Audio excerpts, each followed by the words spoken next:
제가 그 구약의 인물 요셉을 부러워하는 포인트가 하나 있는데요.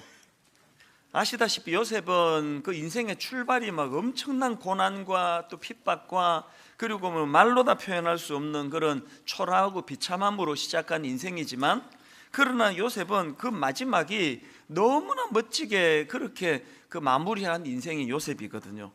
뭐 총리 대신이라고 하는 뭐 권력을 얻어서라기보다는 그 죽음 직전에 요셉이 보여준 그 성숙하고 아름다운 모습들이 야, 참 멋지다 그런 생각을 갖게 하더라고요. 그렇게 자기 가슴에 굵은 대못을 박은 형제들을 다 용서하고 그 형제들의 자손들에게까지라도 축복하면서 그렇게 거두어주는 그런 모습들도 너무 아름답고요. 또 임종 직전에 이제 나는 죽지만 하나님의 약속하심과 그 하나님의 뜻과 경륜을 우리가 살펴서 그렇게 꿈을 가져야 된다는 요지로 그런 말씀을 전하고 인생을 끝내는 요셉이 참 부럽습니다. 그런 점에서 본다면 야곱의 인생도 저는 참 부럽습니다. 여러분이 다 아시지만 그 젊은 시절에 야곱은 좀 미숙하고 문제가 많은 그런 사람이었지만, 그러나 저는 야곱의 인생을 딱 한마디로 정의를 한다면 이렇게 말할 수 있다 생각합니다. 야곱은 처음보다 끝이 더 좋은 인생이었다. 이게 얼마나 부러운 덕목입니까? 이런 면에서 본다면 저의 스승 되시는 옥하는 목사님이 부러운 것도 마찬가지입니다. 목사님이 막 유명하시고 막 큰 교회 목사님이 되셔서 부러운 게 아니고요. 목사님은 은퇴하시는 그날까지 한결같은 그런 모습으로 참 모든 사람이 또 후배 목회자들이 존경하는 그런 모습을 견지하시면서 사역을 은퇴하신 것도 너무 부럽고요. 그리고 또 너무 빨리 돌아가셔서 늘 그게 참 아쉽고 마음이 아프지만, 또 그러나 마지막 돌아가실 때까지 그 깨끗한 그런 이미지를 가지고 그런 인생의 마무리를 잘 지으셨다는 점에서 저는 옥하는 목사님이 참 부럽습니다. 지금 여러분 우리 주변에서 일어나는 일들을 보면은 인생이 그 끝이 아름답기가 이게 얼마나 어려운가를 뼈저리게 지금 느끼고 있는 거 아닙니까?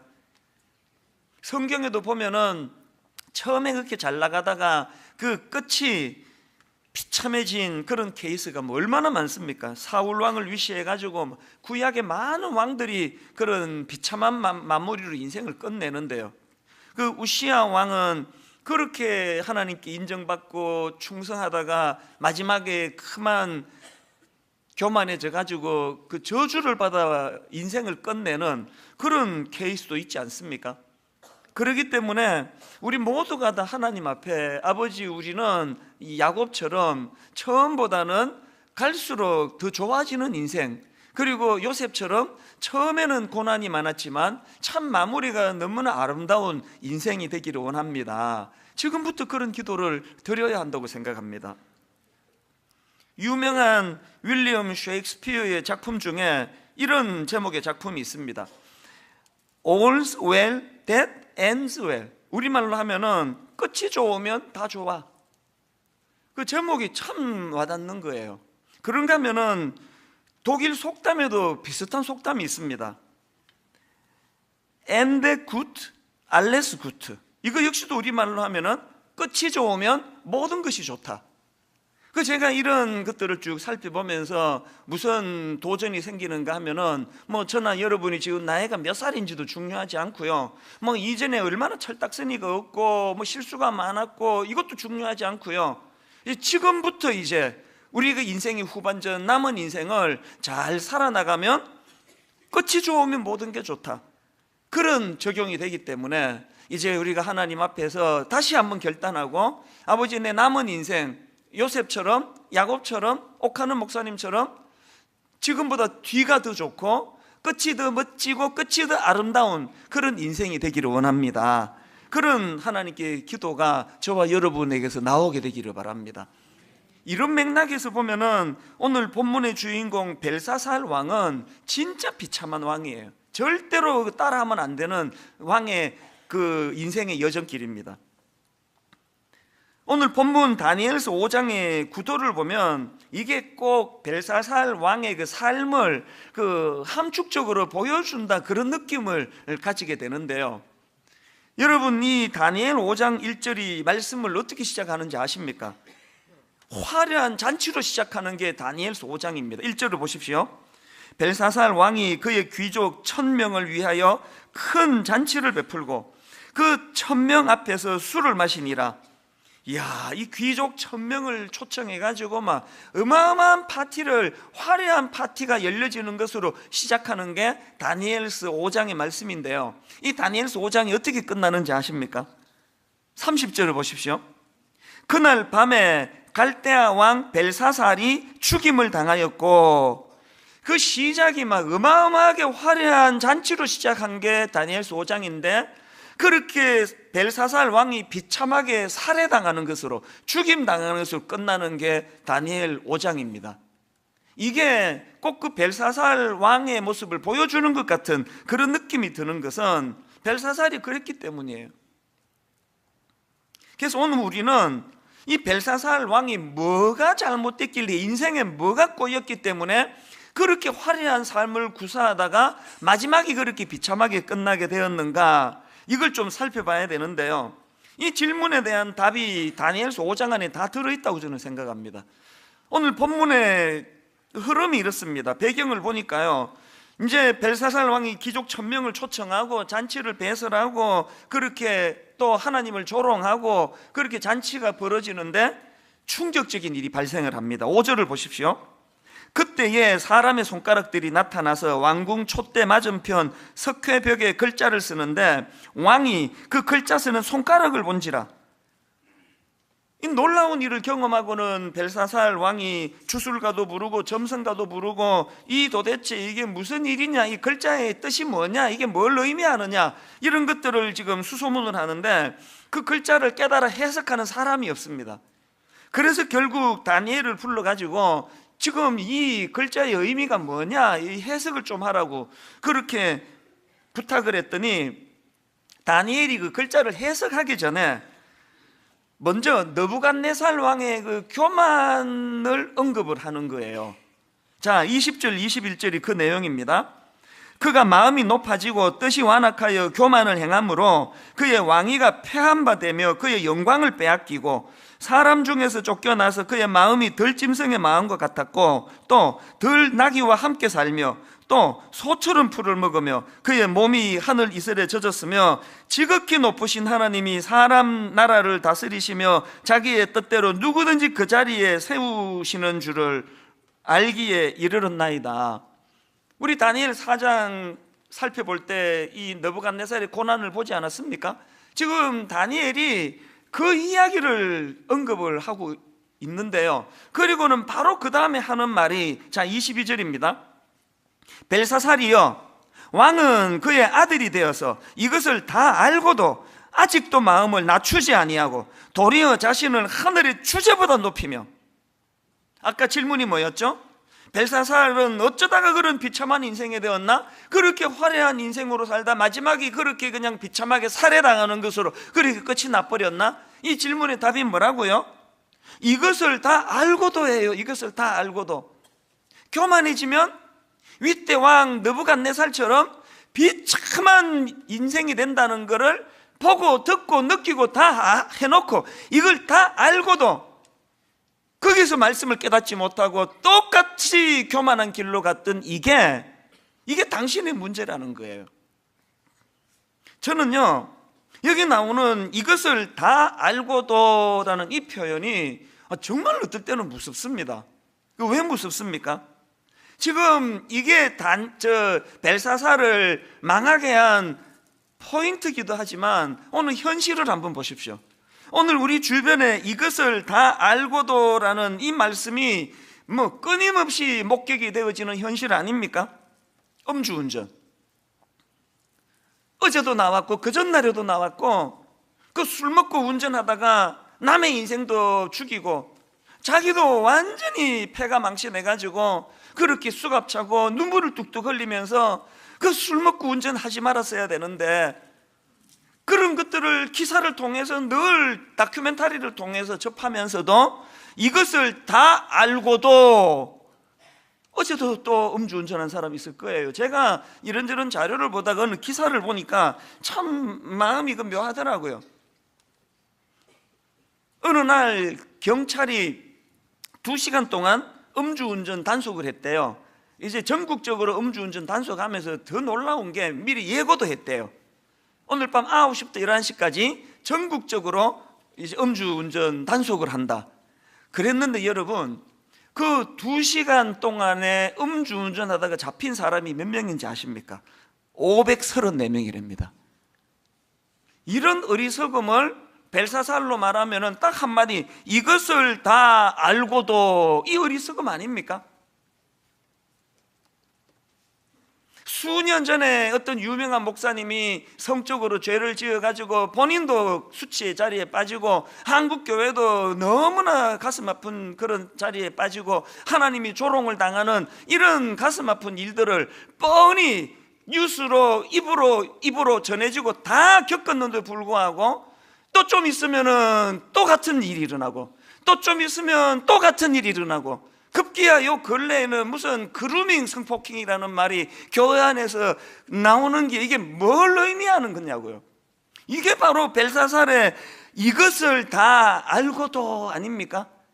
여러분 뭐 누구를 욕하고 비난하고 그러라고 그런 사건을 하나님이 주신 게 아니라 벨사살이 어떻게 해요? 그 느부갓네살의 그런 교만하다가 징계를 받은 그 내용을 우리가 받았으면 자기는 그것을 타산지석으로 삼아가지고 하나님 앞에 겸손의 길로 나가야 되는데 이거를 실패했기 때문에 비참한 인생이 돼버린 게 그게 벨사살이라는 거예요.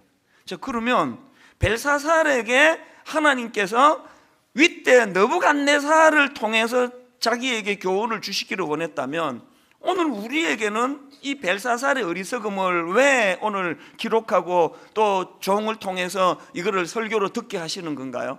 그 인간 그거 진짜 그 바보 같은 놈이네. 그 벨사살 평가하려고 이 말씀을 주는 게 아니에요. 우리 자신을 돌아보자는 거예요. 어떤 부분에서 내가 지금 내 삶에 이것을 다 알고도라는 이 굴레를 벗어나지 못하고 있는가? 저희 교회가 2주 전에 총신 학부생들하고 신대원 그 신학생들을 초청을 해서 저녁을 대접하고 용돈도 뭐 많지는 않지만 용돈도 좀 드리고 그리고 또 그 수요 예배 때 헌신 예배로 우리 다음 세대 젊은이들을 위해서 그렇게 눈물로 기도하는 시간을 왜 가졌습니까? 그때 우리 신학생들을 좀 돕자, 장학금하고 우리 교수님들 좀 격려해 드리자고 그래서 헌금을 좀 했더니 세상에 그 한 4천여만 원 나왔어요. 4천여만 원 가까이 나와서 끝자리를 좀 채워가지고 이제 이 신학교에다가 이거 우리 학생들 장학금으로 그리고 교수님들을 위해서 이거 좀 써달라고 학부하고 신대원에게 잘 나눠서 쓰라고 그렇게 이거를 전달할 예정이거든요. 왜 그래야만 됩니까? 왜 그 신학생들 불러서 식사 대접하고 용돈 주고 헌금해가지고 장학금으로 주고 왜 그래야만 됩니까? 2가지 이유가 있습니다. 첫째는요, 그 젊은 신학도들하고 또 그 총신 학부생들한테 미안해가지고요. 기성세대로서 그 신학교가 돈과 정치로부터 자유로워야 되고 부정과 비리로부터 깨끗해져야지 그게 신학교인데 어른들이 그거를 잘못하는 바람에 학생들이 수업을 거부하고 길거리로 나가고 이런 일들을 겪으면서 기성세대로서 너무 부끄러운 거예요. 너무 미안한 겁니다. 그런가 하면은 또 한 가지 이유가 더 있습니다. 그날 그 신학생들하고 학부생들 불러가지고 식사하면서 제가 그 던졌던 메시지는 하나예요. 이렇게 이야기했습니다. 기성세대 욕해라. 괜찮다. 이찬수 목사 마음껏 욕해라. 욕 얻어먹어도 싸다. 우리 세대는 한국교회를 이렇게 만들었는데 마음껏 비판하고 마음껏 욕해라. 단 준비하면서 욕해라. 준비하면서 당신들이 윗대에 대하여 준비 없이 욕만 해대면은 30년 뒤에 당신들의 후배들에게 똑같은 수치를 당하게 될 것이라고. 30년 전에 신학교 다닐 때 우리는 욕 안 했느냐고, 윗대 이러면 안 된다고 욕 다 했지만 지금 뭐 달라진 게 별로 없는 거 아닙니까? 그러면서 제가 그날 간담회 하면서 손톱 이야기를 했어요.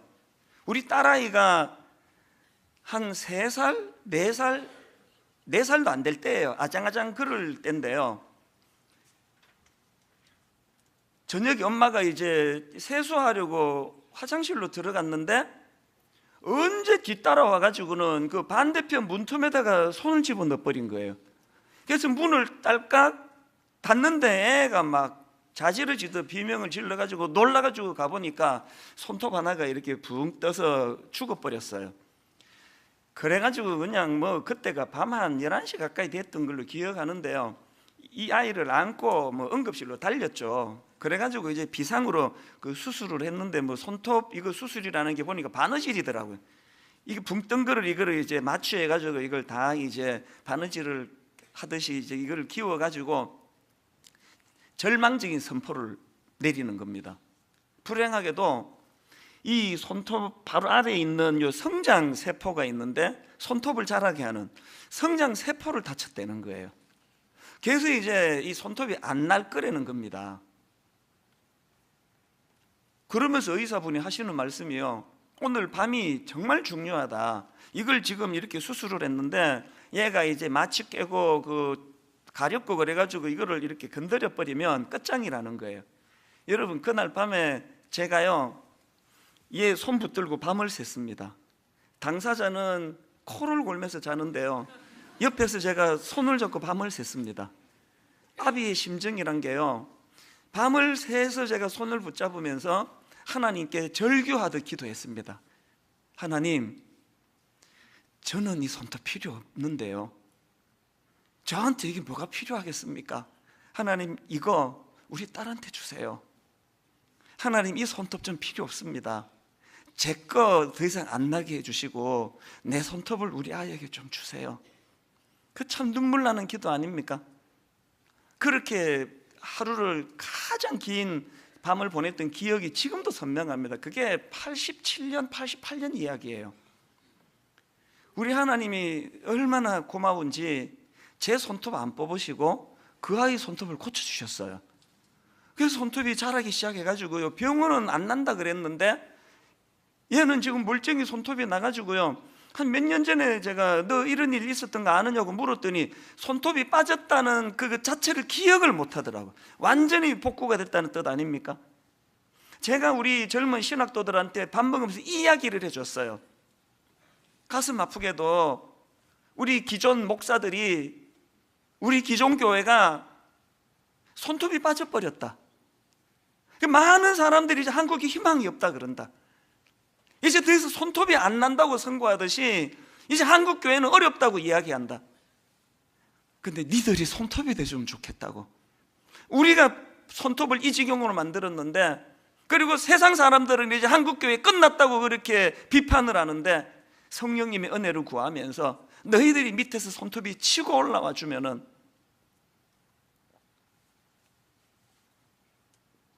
우리 이거 놓고 기도해야 됩니다. 하나님, 우리 기성세대의 죄악을 용서해 주시고, 아버지, 우리들의 죄로 말미암아 우리 자녀 세대, 다음 세대 교회를 떠나가고 그 신학교에 와가지고도 참 수업 거부하고 뭐 이런 가슴 아픈 일이 일어나는데, 하나님 특별한 은혜를 베풀어 주셔서 우리 기성세대의 타락한 손톱은 다 빨리 빠져버리고, 그리고 세상은 손톱 안 난다고 선고할지 몰라도 성령님의 역사하심으로 우리 다음 세대가 한국교회를 치고 올라오는 새 손톱이 되게 하여 주시옵소서. 우리가 해야 될 기도라고 저는 생각하고, 그 얘기를 제가 나누었습니다. 어떤 목사님이 손톱이 빠져버려가지고 막 닿으면 아파 죽을 것 같고 막 신경이 그냥 곤두서고 그랬는데, 밑에서부터 새 손톱이 치고 올라오니까 그게 다 치료가 되더라. 그런 이야기도 제가 전해줬습니다. 우리 다음 세대를 위해 기도해야 되는데요, 그러려면은 여러분, 우리 다음 세대가 20대가 10대가 또 30대가 자라나는 죽은 손톱을 살리게 만드는 새 손톱이 되기 위해서는 해야 될 게 하나 있습니다. 벨사살이 걸어갔던 그 길로 가면 안 됩니다. 윗대에 교만했던 느부갓네살의 잘못된 모습을 보고 그가 당하는 고난을 보고 이것을 다 알고도 그러면서 따라하는, 이건 막아야 된다는 거예요. 욕하면서 담는 거 아닙니까? 욕하면서. 여러분 가정의 아들을 축복하고 여러분 가정의 딸을 위해서 기도할 때 하나님, 우리는 비록 부족함이 많은 부모고 참 예수 믿는다 그러면서 약한 점이 많은 부모지만 아버지, 우리 아들이 벨사살 되지 않기를 원합니다. 이것을 다 알고도 부모가 이렇게 믿음이 약하면 이런 어려움을 겪는다는 걸 다 경험해 보고도 그 부모의 길을 똑같이 걸어가는 벨사살이 아니라 하나님, 우리 아이에게는 우리 가정을 새로 불러일으키는 새 손톱이 되기를 원합니다. 이게 우리가 해야 될 기도 아니겠습니까? 이런 의미에서 지금부터라도 우리 자신들이 벨사살이 범했던 그 우의 잘못된 걸음에서도 벗어나야 되는데요, 이 하나님의 경고의 말씀을 보십시오. 누가복음 21장 34절. 너희는 스스로 조심하라. 그렇지 않으면 방탕함과 술 취함과 생활의 염려로 마음이 둔하여지고 뜻밖의 그날이 덫과 같이 너희에게 임하리라. 아직 우리 기회 있잖아요. 아직 우리는 느부갓네살의 잘못된 모습을 보고 그 잘못된 교만의 길로 가지 않도록 우리는 아직 기회가 있잖아요. 그날에 덫과 같이 재앙이 임하는 그 끝간데 없이 가서 벨사살의 길을 걸어가면 안 되는 거 아니겠습니까? 이게 오늘 본문에 나오는 이것을 다 알고도 그 의미거든요. 근데 여러분, 이 본문 22절에 보면은요, 벨사살이 느부갓네살 왕의 아들이라고 그렇게 기록이 되어 있습니다. 22절입니다. 벨사살이여 왕은 그의 아들이 되어서 이것을 다 알고도. 근데 여러분, 사실 벨사살은 느부갓네살 왕의 아들이 아닙니다. 그 아들이 아닌데 왜 아들이라고 기록했을까요? 이거에 대해 가지고 학자들의 의견이 분분한데요, 저는 송병년 교수님이 쓴 추석에서 그 참 공감이 되는 설명을 하나 들었습니다. 유대인들은 이 아들이라는 용어를 통해 그 직업을 표현하기도 하고 또 그 사람의 성격을 나타내기로 한다는 거예요. 그 여러분이 잘 아시지만 예수님이 예루살렘에 입성하실 때 그 내용을 다룬 마태복음 21장은 아시죠? 자, 마태복음 21장 8절 9절을 한번 보십시오. 무리의 대다수는 그들의 겉옷을 길에 펴고 다른 이들은 나뭇가지를 베어 길에 펴고 앞에서 가고 뒤에서 따르는 무리가 소리 높여 이르되 호산나 다윗의 자손이여 찬송하리로다. 여러분, 우리말 성경으로 호산나 다윗의 자손이여는 그렇게 잘된 번역이 아니에요. 왜냐하니까 원어로 그대로 직역하면은 다윗의 자손이여가 아니고요, 원어에 보면은 다윗의 아들이여로 되어 있습니다. 그래서 영어 성경을 보면 열이면 열 다 Son of David으로 되어 있습니다. 다윗의 아들이여 이렇게 기록했습니다. 여러분 다 아시죠? 예수님이 다윗 왕의 아들입니까? 아니에요. 근데 왜 다윗의 아들이라고 이야기합니까? 아까 말씀드렸잖아요. 유대인들의 표현에는 그 다윗의 아들이여 할 때 그 다윗의 그 계열, 다윗의 그 계보, 그와 같은 방향, 같은 목표를 향해 가는 그 군을 향해서 강조하기 위해서 아들이라는 표현을 썼다는 거 아닙니까? 이게 저에게 무슨 경고가 되는지 아십니까? 벨사살은 지금 느부갓네살의 아들이라는 이 표현 속에서 벨사살이 가지고 있는 칼라가 거기에 담겨 있는 거 아닙니까? 느부갓네살은 교만한 왕이고 그 교만으로 말미암아 끔찍한 고난을 당했던 인물인데 벨사살이 느부갓네살의 아들이라는 그 계열이라는 거예요. 그 제가 이 말씀을 묵상하다 이런 생각을 해봤습니다. 여러분은 누구의 아들이세요? 바벨론 왕의 아들입니까? 여러분 하나님의 아들이세요? 이거는 남녀를 구분지어서 하는 표현이 아니에요. 상징이에요. 여러분은 누구의 딸입니까? 그리고 또 한 가지, 우리가요 하나님이 느부갓네살 왕을 통해서 주변에 있는 그 사람을 통해서 우리에게 경고를 주실 때 그 경고를 우리가 제대로 받지 못하고 깨닫지 못하면 현상을 유지하는 게 아니라 더 나빠진다는, 더 악해진다는 거예요. 뭘 보고 이런 말씀을 드릴 수 있느냐? 여러분, 자, 느부갓네살 왕의 경우를 먼저 한번 보십시오. 다니엘 1장 2절입니다. 주께서 유다왕 요야김과 하나님의 전 그릇 얼마를 그의 손에 넘기심에 그가 그것을 가지고 신할 땅 자기 신들의 신전에 가져다가 그 신들의 보물 창고에 두었더라. 윗대 느부갓네살 왕은 금방지게 하나님의 성물을 탈취해 가지고 창고에 처박아뒀어요. 근데 벨사살은 거기다가 한술 더 떱니다. 자, 오늘 본문 다니엘 5장 2절 3절을 보십시오. 벨사살이 술을 마실 때에 명하여 그의 부친 느부갓네살이 예루살렘 성전에서 탈취하여 온 금, 은 그릇을 가져오라고 명하였으니 이는 왕과 귀족들과 왕후들과 후궁들이 다 그것으로 마시려 함이었더라. 이에 예루살렘 하나님의 전 성소 중에서 탈취하여 온 금그릇을 가져오매 왕이 그 귀족들과 왕후들과 후궁들과 더불어 그것으로 마시더라. 4절, 그들이 술을 마시고는 그 금, 은, 구리, 쇠, 나무, 돌로 만든 신들을 찬양하니라.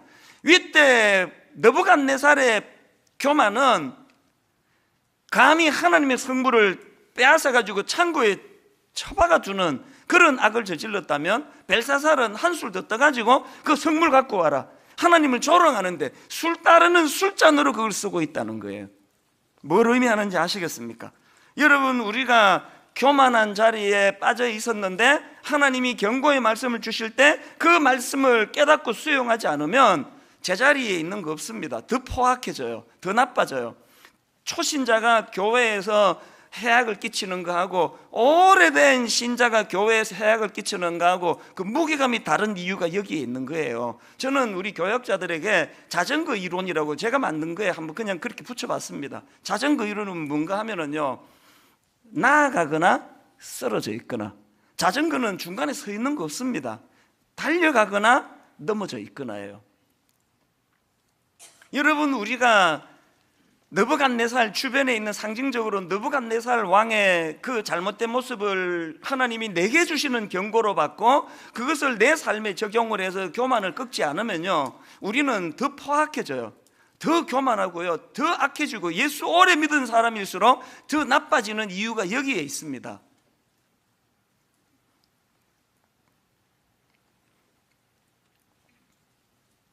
그리고 또 한 가지, 느부갓네살 왕은 교만의 자리에 빠졌다가 징계를 받고 깨달아서 돌아섰잖아요. 지난주 살펴봤지 않습니까? 그런데 벨사살 왕은 끝내 돌이키지 않습니다. 그래서 망하는 거예요. 우리가 하나님 앞에 회복하고 은혜를 구하고 우리가 하나님 앞에 돌아서지 않으면 우리 자녀들은 우리보다 훨씬 더 어려워질 거예요. 그렇기 때문에 여러분, 전도서 12장 13절, 일의 결국을 다 들었으니 어떻게 해야 된다고요? 하나님을 경외하고, 하나님을 경외하는 게 뭔지 아시잖아요. 내 일상 삶 속에서 하나님을 두려워하는 거예요. 일상에서 내가 하나님을 두려워하면 옆에 어떤 우리 동료 어떤 목사가 성적으로 죄를 지으면 그거를 가지고 그걸 비난하고 손가락질하는 거리로 쓸 게 아니라 하나님이 내게 주시는 경고다. 여러분, 주변에 어떤 집사님이 정직하지 못했다가 어떤 공경을 당하면 그 사람 욕하라고 여러분에게 주시는 거 아니에요.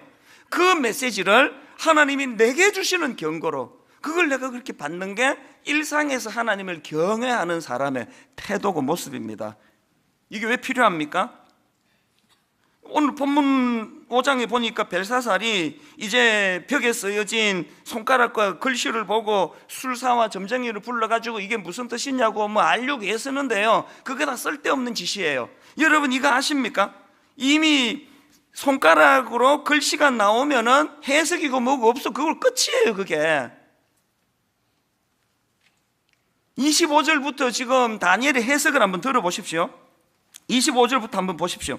기록된 글자는 이것이니 곧 메네 데겔 우바르신이라. 그 글을 해석하건대 메네는 하나님이 이미 왕의 나라의 시대를 세워서 그 다음 보세요.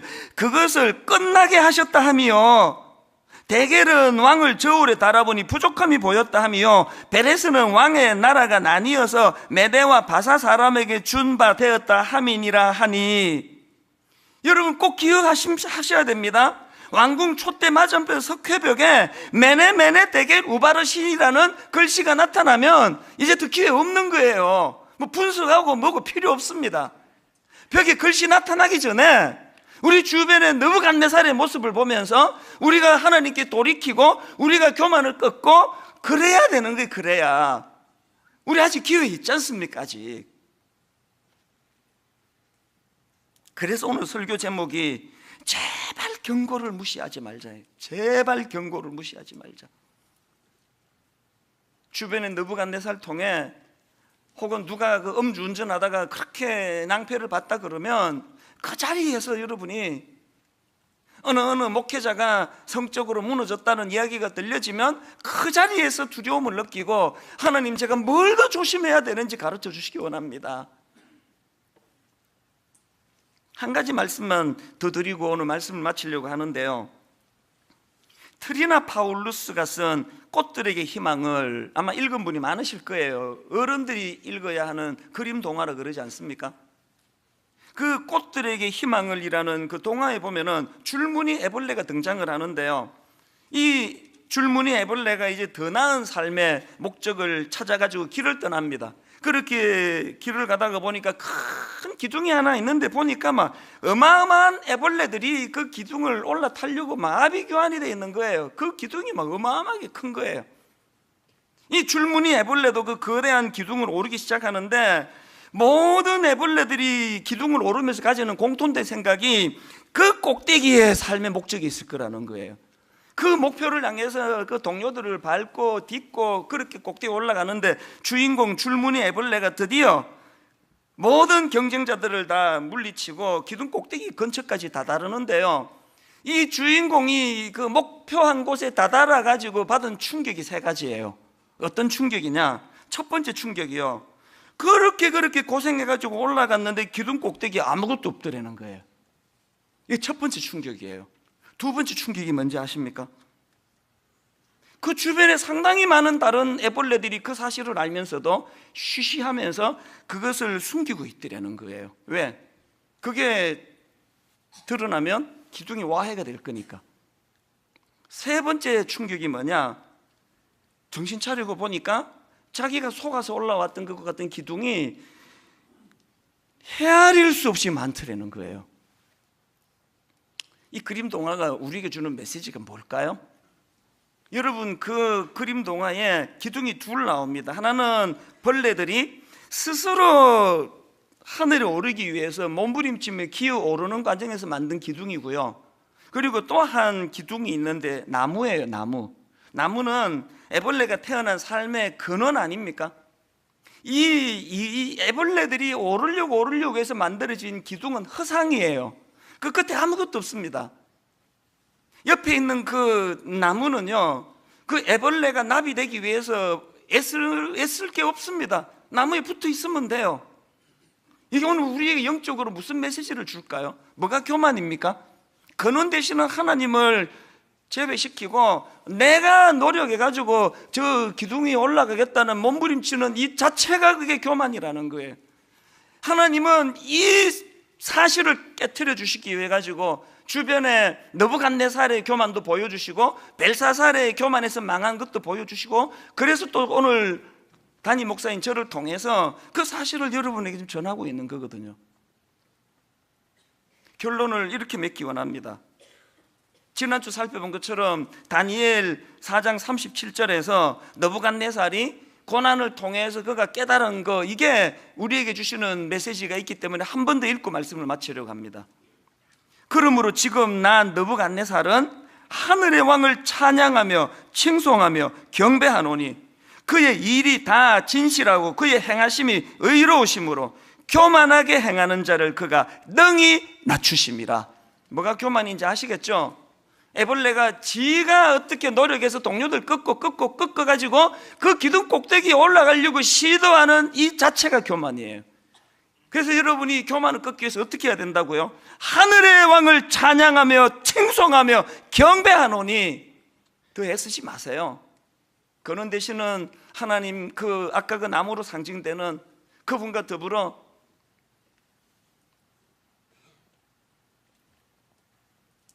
저는 오늘 이제 한 해가 점점 마무리돼가는 이 시점에서 나는 지금 그 신기루 같은 세상이 만든 가짜 기둥 아무것도 없는데 오르며 이 중에는 꼭대기 갔다가 허무에 빠진 분도 계실 거고 중간쯤 올라가지고 내 조금 더 노력하면 갈 수 있다고 전의를 불태우는 분도 계시고 할 텐데요.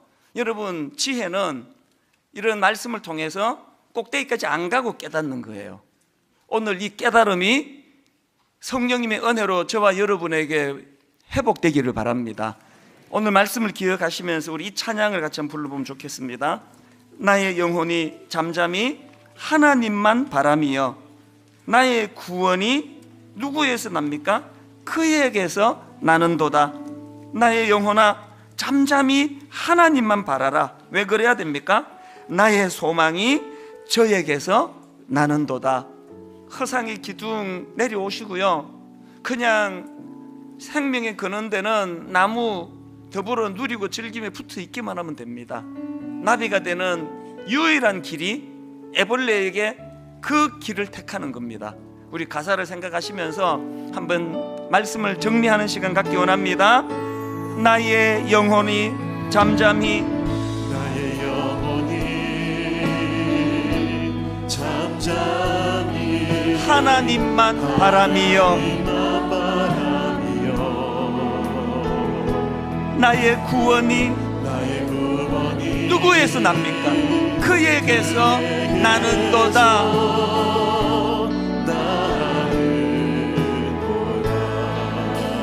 나의 영혼아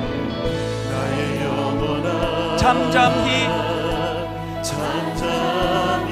하나님만 바라라. 나의 소망이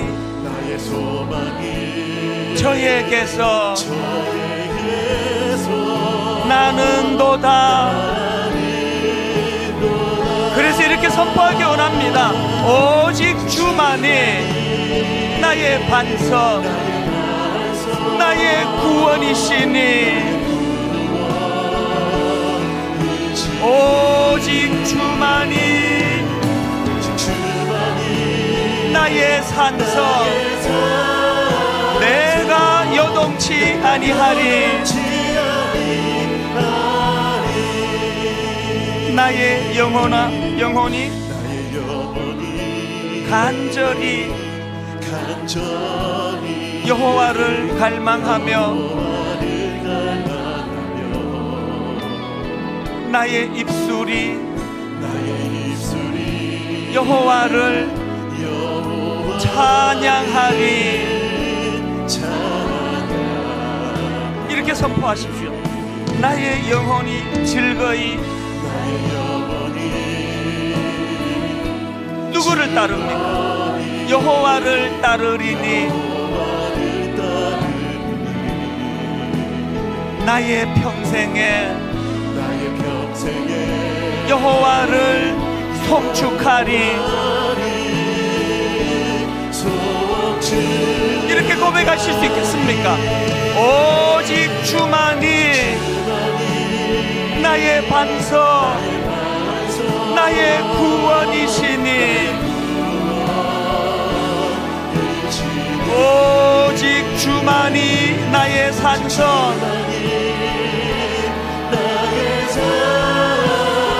내가 요동치 아니하니.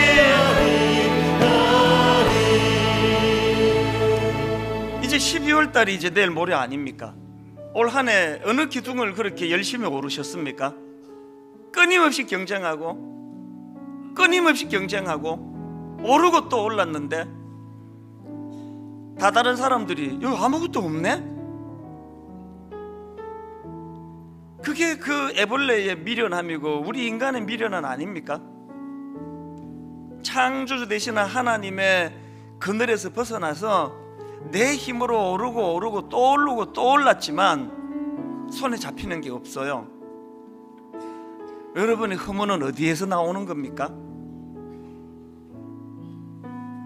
우리 찬양 다시 한번 부를 동안에 아버지 하나님, 그 허상의 기둥을 오르느라고 인생을 다 허비하고 끝에 마지막에 올라가 아무것도 없네, 허무가를 부르는 인생이 아니라 하나님 미리 깨닫고 인생의 궤도 수정이 예배 가운데 일어나기를 바랍니다. 우리 가사를 생각하시면 한 번 더 이렇게 찬양합니다. 나의 영혼이 잠잠히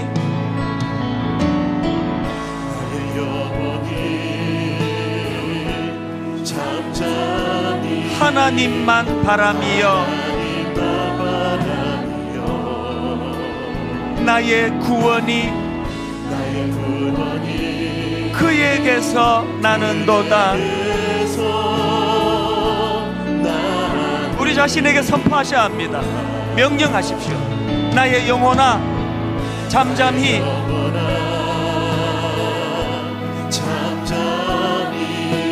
하나님만 바라라. 왜 그래야만 합니까? 나의 소망이 저에게서 나는도다. 이 깨달음을 가지고 힘있게 선포합니다. 오직 주만이 나의 반석, 나의 구원이시니 오직 주만이 나의 산성, 내가 요동치 아니하리. 나의 구원, 나의 영광, 나의 구원, 나의 영광 누구에게 있습니까? 하나님께 있으니 내 힘의 반석과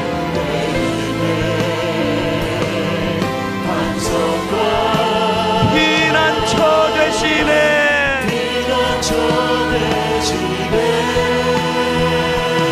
오직 주만이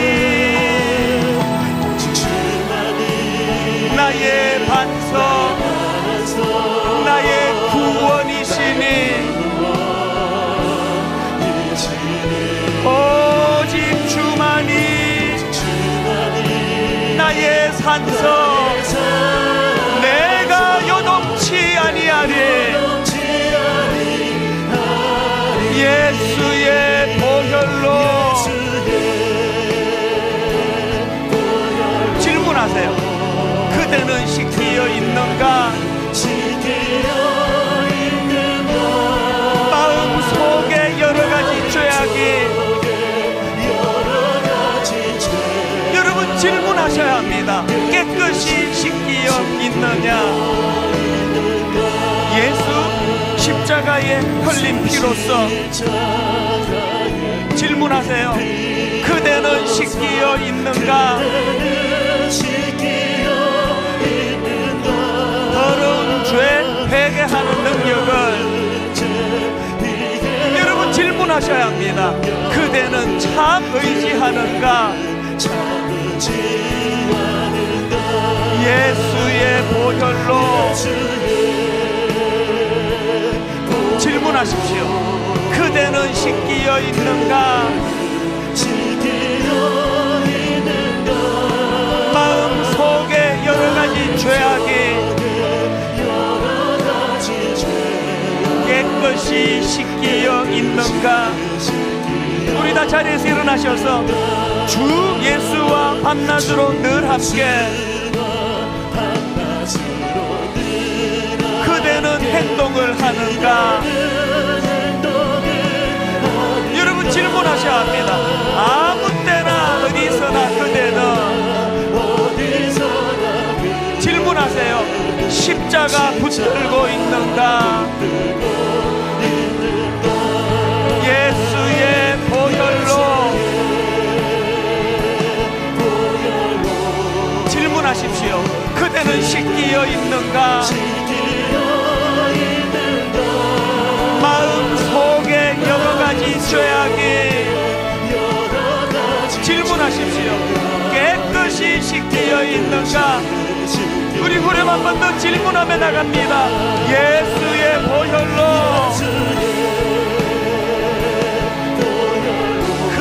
씻기어 있는가? 마음 속에 여러 가지 죄악이 깨끗이 씻기어 있는가? 하나님 아버지, 너희는 스스로 조심하라. 그렇지 않으면 방탕함과 술 취함과 생활의 염려로 마음이 둔하여지고 뜻밖의 그날이 덕과 같이 너희에게 임하리라 말씀하셨는데, 벨사살처럼 이것을 다 알고도 아버지 느부갓네살이 교만하다가 어떤 고난을 당했는지 이것을 다 알고도 똑같이 그 길을 따라 올라가는 우리는 그 나반과 같은 나베와 같은 인생입니다. 애벌레와 같은 인생입니다. 이 아버지 세상이 만들어 놓은 신기루 같은 거짓 기둥에서 벗어나기를 원합니다. 아버지 하나님의 나무에 붙어 있기를 원합니다. 주실 말씀을 기억하며 우리 통성으로 같이 기도하기 원합니다. 같이 기도하시겠습니다. 살아계신 하나님 아버지,